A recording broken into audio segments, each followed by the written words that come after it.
اللہ صلی اللہ علیہ وآلہ وسلم نے فرمایا، ہر نبی کی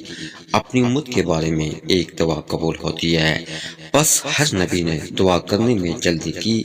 جبکہ میں نے اپنی دعا کو اپنی امت کی شفاعت کے لیے روز قیامت کے لیے چھپا رکھا ہے، اور یہ شفاعت انشاءاللہ ہر اس شخص کو پہنچے گی جو اس حال میں فوت ہوا ہوگا کہ اس نے اللہ کے ساتھ کسی کو شریک نہیں ٹھہرایا ہوگا۔ حضرت ابو ہریرہ بیان کرتے ہیں کہ رسول اللہ صلی اللہ علیہ وآلہ وسلم نے فرمایا، جب تم میں سے کوئی دعا کرے تو یوں نہ کہے، اے اللہ اگر تو چاہے تو مجھے بخش دے، اگر تو چاہے تو مجھ پر رحم فرما، اگر تو چاہے تو مجھے رزق عطا فرما، بلکہ اسے چاہیے کہ وہ پورے عزم کے ساتھ دعا کرے، کیونکہ وہ جیسے چاہے کرتا ہے، اسے کوئی مجبور کرنے والا نہیں۔ حضرت ابو ہریرہ بیان کرتے ہیں کہ رسول اللہ صلی اللہ علیہ وآلہ وسلم نے فرمایا، بندہ جب تک کسی گناہ یا قطع رحمی کے بارے میں دعا نہ کرے اس کی دعا قبول ہوتی ہے،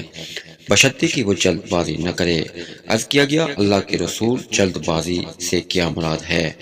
فرمایا، وہ کہتا ہے میں تو بہت دعائیں کر چکا لیکن میری دعا قبول ہی نہیں ہوتی۔ اس صورتحال میں وہ مایوس ہو جاتا